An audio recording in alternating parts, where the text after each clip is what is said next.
Hello everyone, welcome to Pitambra Educators. This video is for class 12th IT students and we are going to discuss more questions on database concepts. So let's begin. First question is SQL command to create a database student. If we want to create a database, then what we write? Create, then database keyword and then name of the database. Now next question, write SQL command to check the list of the databases that currently exist on the server. तो जितने भी databases अभी server पे है currently, अगर हमें उन्हें check करना है, then we write show databases.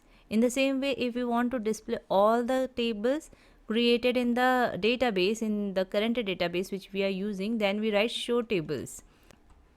Now third question, write SQL command to remove a database student. So database student को remove करना है, then we write drop. Drop command is used for removing a database. Drop table भी होता है जब हमें table drop करनी होती है. So here we will write drop database student. In the same way, when we want to delete any table, so we write drop table and then table name. तो जब database drop करना है, remove करना है, so we write drop database keyword and then database name. और जब हमें table करनी होती है, then we write drop, then table name. Now sixth question, table should not be dropped if it is being referenced in some other table. हमें क्या चाहिए कि टेबल ड्रॉप ना हो, यानी कि डिलीट ना हो, रिमूव ना हो, अगर वो किसी और टेबल में यूज़ हो रही है.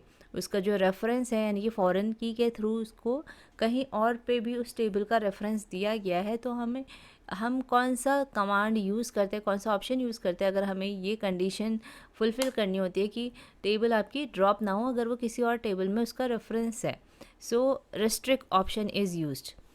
Now next, write SQL command to add a column age in the teacher table. So let's say कि एक टेबल है teacher table और हमें उसमें क्या करना है, एज कॉलम ऐड करना है. तो अगर हमें किसी भी टेबल में कॉलम ऐड करना होता है, so we use alter table, alter command. तो what we write, alter table then table name then add. तो ऑल्टर टेबल ऐड यहाँ पे क्या है, कीवर्ड है. So you will write alter table then table name is teacher then add keyword. और फिर आपको क्या ऐड करना है, कौन सा कॉलम ऐड करना है. So we have to add age. So add age and then its data type, कि उस कॉलम का डेटा टाइप क्या होगा. Now eighth one, right SQL command to drop age column. तो पहले हमने कॉलम ऐड किया कैसे, ऑल्टर टेबल, और फिर हमने ऐड यूज़ किया, ऐड कीवर्ड यूज़ किया for adding the column.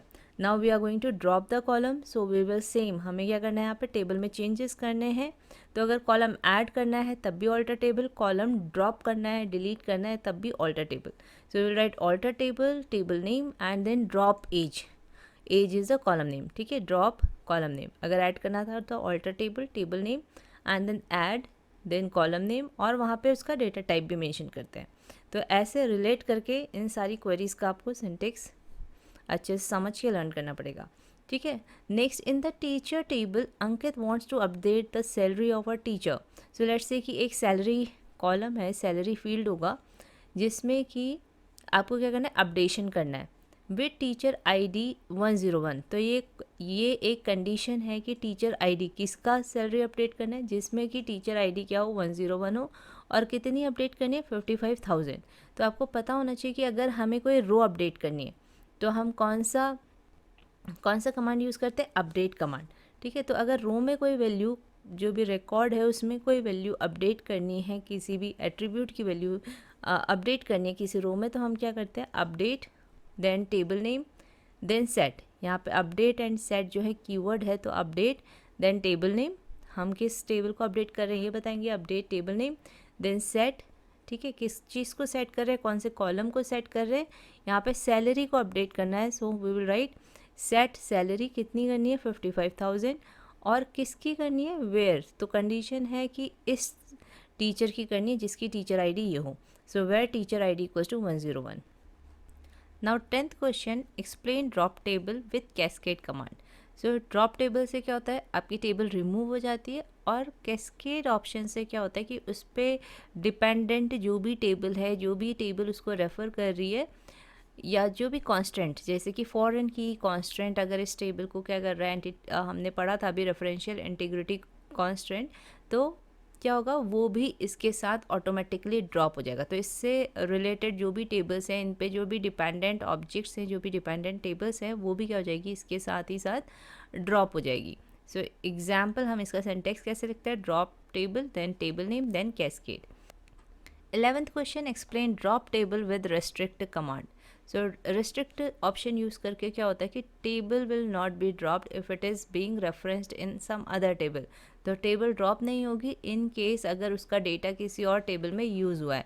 It means जो भी पेरेंट टेबल है उस पर कोई एक्शन परफॉर्म नहीं होता है। अगर उसका डेटा ऑब्वियसली चाइल्ड टेबल या एसोसिएटेड टेबल में उसका डेटा यूज़ हुआ है तो पेरेंट टेबल आपकी डिलीट नहीं होगी when you are going to write restrict option. Now 12th question, we have to consider this table and we have to write SQL statements for these given questions. So यहाँ पे आपकी table है menu, table का name menu है and these are fields.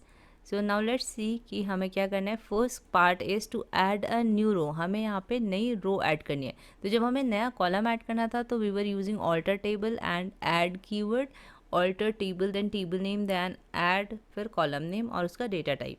पर यहाँ पे हमें अगर रो इंसर्ट करनी होती है, इट मीन्स रिकॉर्ड इंसर्ट करना है, like P009 lemon rice and in south Indian then 140 price. तो इस केस में हम क्या यूज़ करते हैं, insert command, insert into then table name, ये आपका टेबल नेम है, एंड देन वैल्यूज़, ये 3 कीवर्ड है, insert into values. Okay, insert into table name values और फिर पैरेंथेसिस के अंदर ये वैल्यूज़, इट मीन्स आईडी की, देन आइटम की वैल्यू, देन डिस्क्रिप्शन की एंड देन प्राइस, और इसे सेमी कोलन से हम क्वेरी को एंड कर देते हैं। Now next, display detail of all menu items, हमें क्या करना है, डिटेल्स डिस्प्ले करनी है सारे मेन्यू आइटम की, जो भी ये मेन्यू है इसकी सारी डिटेल्स, एक पर्टिकुलर कॉलम नहीं, सारी details. So we will write asterisk, तो जब हमें सारे कॉलम्स डिस्प्ले करने होते हैं तो we write asterisk, select asterisk from menu, okay, from table name in descending order of price. तो हमें प्राइस के अकॉर्डिंग डिसेंडिंग ऑर्डर में लिखना है। तो हम डिसेंडिंग ऑर्डर या असेंडिंग ऑर्डर के लिए, सॉर्टिंग के लिए वी यूज़ ऑर्डर बाय। तो आपको ये याद होना चाहिए कि ऑर्डर बाय यूज़ करते हैं। Select asterisk from table name order by, और किसके अकॉर्डिंग हमें ऑर्डर बाय करना है, price. Okay, order by price. यहाँ पे एक चीज़ मिसिंग है, दैट इज़ DESC, ठीक है, वी विल राइट DESC।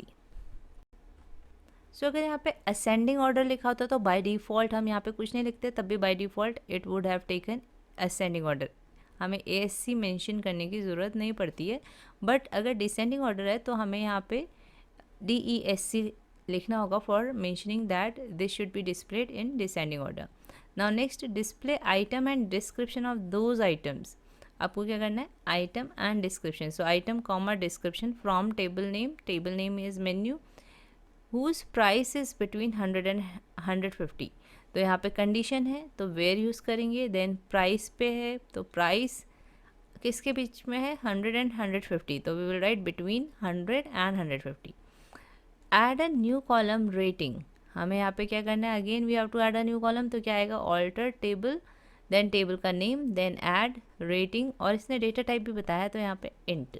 तो ये क्वेश्चन जो है एक सैम्पल पेपर से ही लिया गया है, जो CBSE का सैम्पल पेपर था पुराना, तो उससे ही ये क्वेश्चन लिया गया है और ये भी 4 मार्क्स का है।